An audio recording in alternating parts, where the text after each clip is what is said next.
Joaquin Valley, comprised of 8 counties, is the state's top agricultural producing region. It's sometimes called the nation's salad bowl for the assortment of fruits and vegetables grown.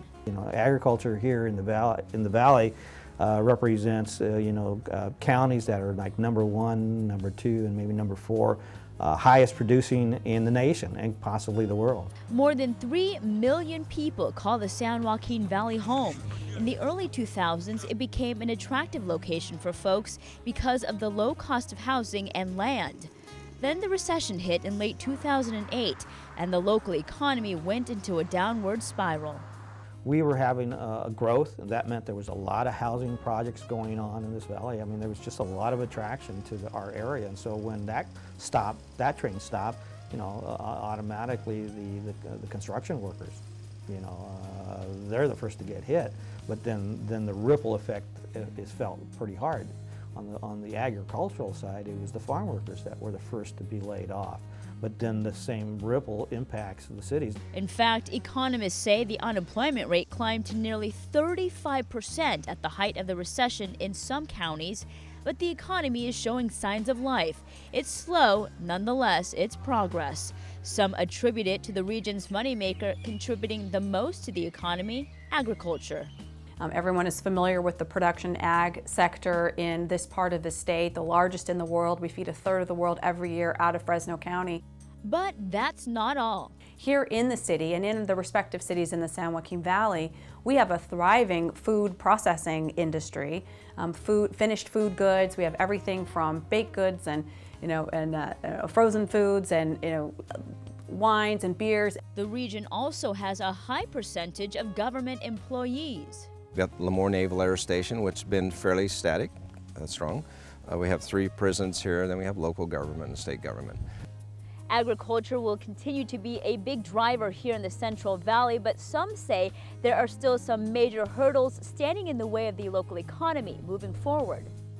Many believe the San Joaquin Valley needs a more diverse workforce in order to succeed. I think that's what happens when you start bringing in the people from the urban areas. As your population grows, your labor force, your skill base increases, which then attracts businesses here that aren't dependent on agricultural related type services and or water. Another hurdle here and in much of California is trying to find skilled workers to match readily available jobs. And despite the fact that we have almost 17% unemployment in Fresno, on this very day we have thousands of jobs that are going unfilled. The city of Fresno, for example, has teamed up with State Center Community College District, the Workforce Investment Board, the Housing Authority, Fresno Unified School District, and private vocational trainers, Heald College in this case, in Fresno, to go after the 60,000 adults who lack a basic high school diploma or GED.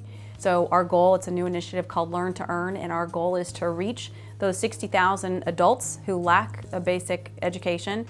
But the #1 problem in the region is the lack of water, a necessary resource for farming. On the east side, we've had some lawsuits that have taken water away to move it down the San Joaquin River to restore a salmon fishery, which translates into losing, I think, on average 20% of the water supply on the east side. A continuing problem, but local organizations are doing what they can to change all of that. In essence, basically, you're building a structural system, whether it's a canal or a pipeline, around the delta, so as not to depend on the instability of the levees, to isolate the fish from the water, and also to clean up the water. Eventually, the conveyance system has to be built, and then that will create reliable water supply south of the Delta, Central Valley, Southern California, and Silicon Valley.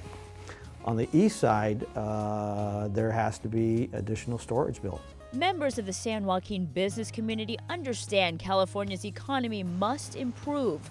Long-term answers to make the state's economy golden again means that regional economies must come up with action that makes sense for all of them. But you can't get those outcomes without working together and coming up with creative solutions. Frankly, it's a huge state, and rationalizing the rules and regulations of a state our size can't happen unless you break things down into a smaller, more manageable regional levels. The business community in the San Joaquin Valley knows they have a long way to go to return to the days before the recession. Preparing and diversifying the workforce and obtaining more water are the top priorities in the region's continuing recovery and expansion. For California Forward, I'm Cheryl Gachwiza.